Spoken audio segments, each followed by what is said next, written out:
Stéphane, nous arrivons au sommet de la route de la Combe-d'Ire, au bout du lac d'Annecy, en Haute-Savoie, sur le parking du Martinet, qui a défrayé la chronique il y a maintenant 10 ans. C'était le 5 septembre 2012. C'est ici que s'est déroulée la tuerie de Chevaline. Que s'est-il passé ?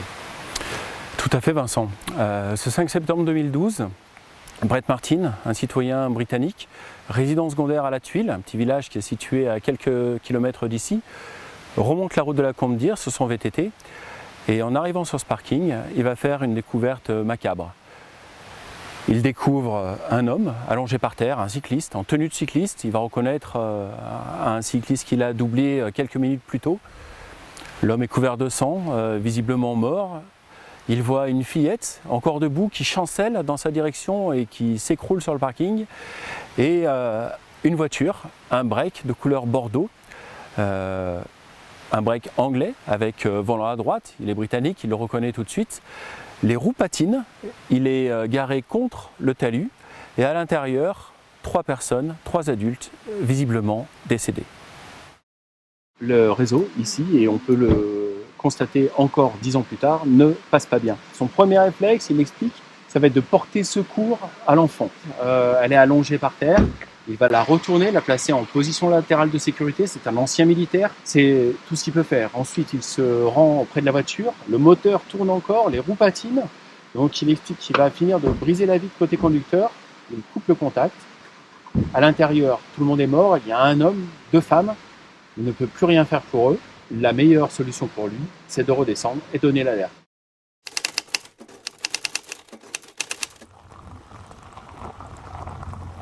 Il va alors essayer de se faire comprendre. Bon, il y a un petit temps pour y parvenir parce qu'il parle anglais, français, pas très bien. Il a les mains couvertes de sang, donc on peut dire que la scène est un peu choquante pour les randonneurs. Il va quand même parvenir à leur faire comprendre qu'il s'est passé quelque chose de grave. Tous se rendent sur la scène de crime. Ils constatent effectivement que tout le monde est mort, qu'il n'y a plus rien à faire, que les téléphones ne passent pas.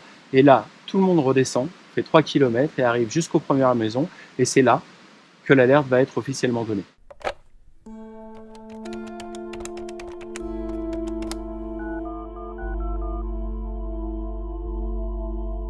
Il y a un équipage qui est envoyé immédiatement sur place. Les premiers secours sur les lieux, ce seront les sapeurs-pompiers. Ils vont, eux, faire leur travail, c'est-à-dire vérifier s'il y a des victimes à sauver. Alors, il y en a une, la fillette, qui est gravement blessée. Elle va être prise en charge, médicalisée sur place avant d'être transportée dans un hôpital. Pour les autres, en revanche, il n'y a plus rien à faire. Le cycliste est décédé, le conducteur de la voiture est décédé, les 2 femmes qui sont présentes à l'arrière sont décédées, ce ne sont plus des victimes à secourir.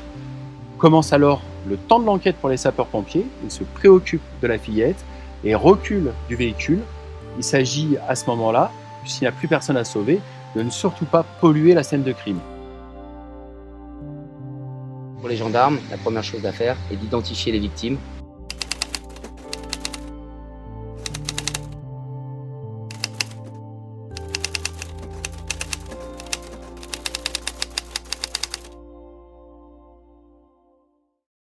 La deuxième fillette, en revanche, qui est plus jeune, qui a environ 4 ans, elle est introuvable. Et là va commencer une traque pour les enquêteurs et des heures d'inquiétude parce que cette fillette, ils veulent la retrouver. Est-ce qu'elle a été enlevée? Est-ce qu'elle a fui quelque part? Est-ce qu'elle se trouve dans la forêt? Est-ce qu'elle se trouve blessée? Elle est introuvable. Personne ne peut expliquer où est passée cette fillette. C'est là où l'enquête bascule dans l'extraordinaire. L'information, elle va venir au milieu de la nuit. Parce que pendant que les effectifs de gendarmes quadrillent le terrain, patrouillent la forêt pour tenter de retrouver la fillette, les experts de la police technique et scientifique, de la gendarmerie, progressent sur la scène de crime. Eux, leur rôle est de prélever les indices et de se rapprocher du véhicule. Donc ils vont approcher, c'est quelque chose qui est très lent parce qu'il ne faut pas piétiner, rater un indice. Ils prélèvent les douilles, ils prennent les positions, ils font les marquages au sol et ils progressent petit à petit.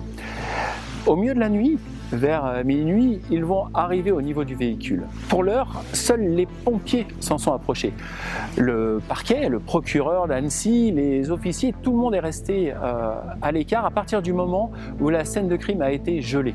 Et donc ces experts vont être les premiers à s'approcher. Lorsqu'ils vont regarder dans le véhicule, ils vont faire une découverte extraordinaire.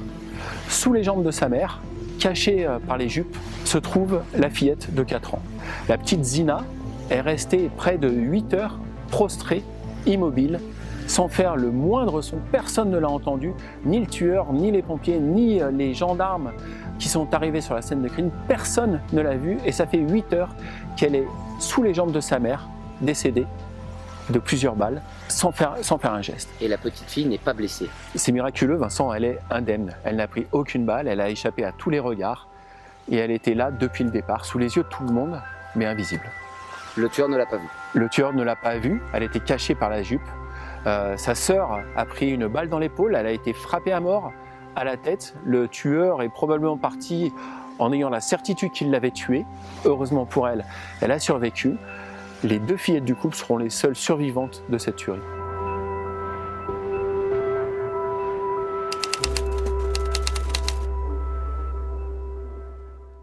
D'après ce qu'ont pu comprendre les enquêteurs de l'analyse de la scène de crime, tout a commencé sur le parking, au bout du parking.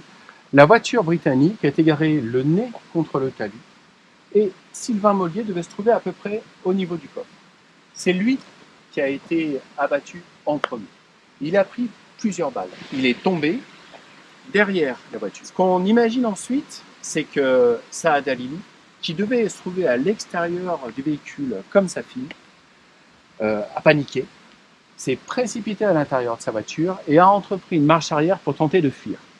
La voiture a alors décrit un arc de cercle, a écrasé Sylvain Mollier qui était tombé derrière, l'a traîné sur quelques mètres et est venu s'écraser contre le talus, dans la panique.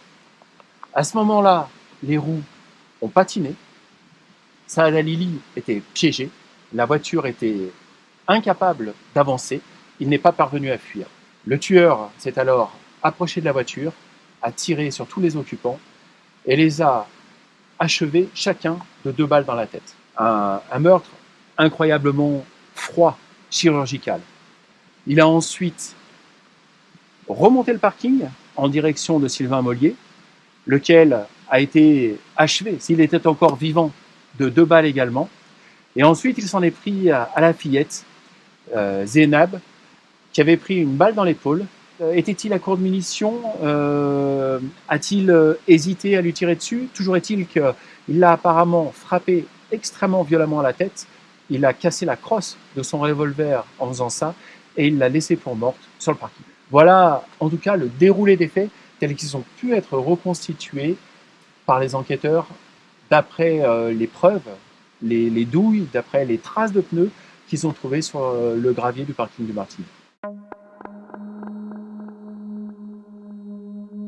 Des meurtres, il y en a eu dans l'histoire de la Haute-Savoie, mais 4 victimes atteintes de plusieurs balles, 7 pour le cycliste, 3 ou 4 pour les victimes, on ne l'avait jamais vu, surtout achevées de 2 balles dans la tête.